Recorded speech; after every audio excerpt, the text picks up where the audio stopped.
All right, buckle up, buttercups, because today we're diving headfirst into a thought experiment so wild it might just make your stomach rumble with anxiety. Imagine, if you will, a world where politely declining a second helping in a Saudi home doesn't just raise an eyebrow, but actually triggers a full-blown national alert. Yes, you heard that right. We're talking about a scenario where saying "no thank you, I'm full" could potentially set off alarms louder than a camel trying to sing opera. It's a fascinating, albeit utterly bonkers, concept that really highlights the profound cultural significance of hospitality in Saudi Arabia. This isn't just about food. It's about respect, tradition, and maybe, just maybe, avoiding an international incident. The potential for misinterpretation here is absolutely off the charts. What seems like a simple dietary choice to us could, in this hypothetical world, be seen as a declaration of war on the host's culinary prowess. It's a deep dive into deeply ingrained social norms, where every gesture carries weight, and apparently, every refusal carries the weight of the entire nation. In Saudi Arabia, offering food is far more than just a simple gesture of sustenance. It's a grand declaration of welcome, a warm embrace, and a silent promise of friendship. It's the cornerstone of hospitality, the very foundation upon which social interactions are built. This isn't just about filling your belly, it's about filling your heart. Food is a core value, a cornerstone of respect, and an essential ingredient for social cohesion. It's how bonds are forged, how stories are shared, and how you show someone they truly matter. So when you refuse food in a private home, especially after all that effort, it's often seen as a rejection of the host themselves. It's not just about the dish, it's about the person who prepared it, the family who invited you in, and the entire lineage of generous hosts before them. This act of refusal can be perceived as a sign of disrespect, a slight that cuts deeper than you might imagine. It's like telling someone their carefully crafted masterpiece is just okay. And nobody wants to be just okay when it comes to their hospitality. In the worst-case scenario, it could even be seen as a potential insult, a direct challenge to their generosity and honor. Imagine the horror. All that effort, all that love, all those spices, just to be met with a polite but firm "no thanks." This is especially true in traditional settings, where meals are not just meals, but elaborate feasts. These are not quick microwave dinners.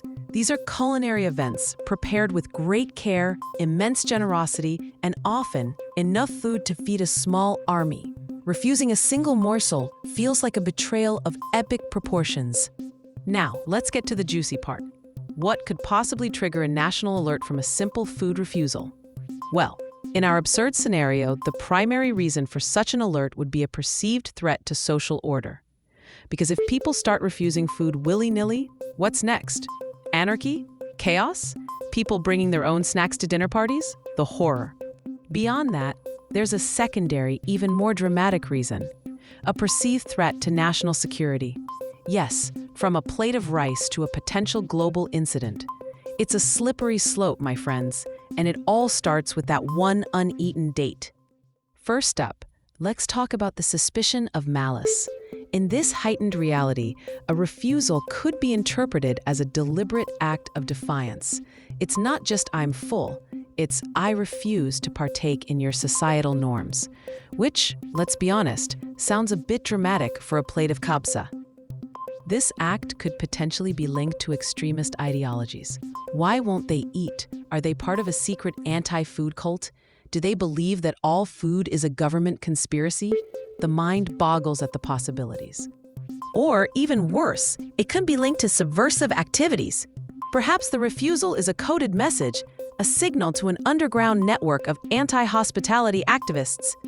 The falafel has been rejected. Operation No Seconds is a go. This suspicion becomes especially plausible if accompanied by other unusual behavior, like if you refuse the food while also wearing a tinfoil hat and muttering about alien abductions, or if the individual is a foreigner, because, let's face it, foreigners are always a bit suspicious when they don't immediately embrace local customs with gusto. Next, we have the public health concerns. What if the refusal is linked to a potential health crisis? Maybe you're not being rude. Maybe you're just a walking biohazard detector. Perhaps you're suspected of food poisoning or contamination. They didn't eat the lamb. Do they know something we don't? Is the lamb sentient? Is it plotting against us? The panic spreads faster than a spilled cup of Arabic coffee. In this scenario, a national alert would be deemed necessary to protect the entire population. Because if one person knows the food is bad, everyone needs to know. And if they don't know, well, then we have a problem. A very hungry, potentially poisoned problem. Finally, let's consider political instability. What if this seemingly innocent act of refusal is perceived as a challenge to authority? They refused the food. Are they refusing the government? Is this a culinary coup? In a highly sensitive political climate, such an act could be viewed as a direct threat. It's not just about the meal, it's about the message. And the message in this case is, I don't want any more, which apparently is revolutionary.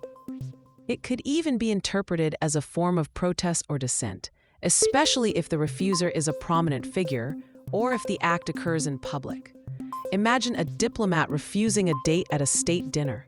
The headlines would write themselves, "Dategate, international relations sour over uneaten fruit." So what happens when no thank you becomes a national emergency? First, the impact on the individual would be intense. We're talking about immediate scrutiny, questioning that would make a lawyer blush, and surveillance that would make a spy jealous. And of course, potential detention. All because you weren't hungry enough. For the public, the impact would be widespread anxiety and fear, especially if the reason for the alert is unclear. Imagine the news reports. Mysterious food refusal triggers red alert. Stay indoors. Check your pantries. The nation would be on edge, wondering if their next meal could be their last, or at least their last before a government interrogation. Then there's the impact on the national image. This kind of overreaction could severely damage Saudi Arabia's international reputation.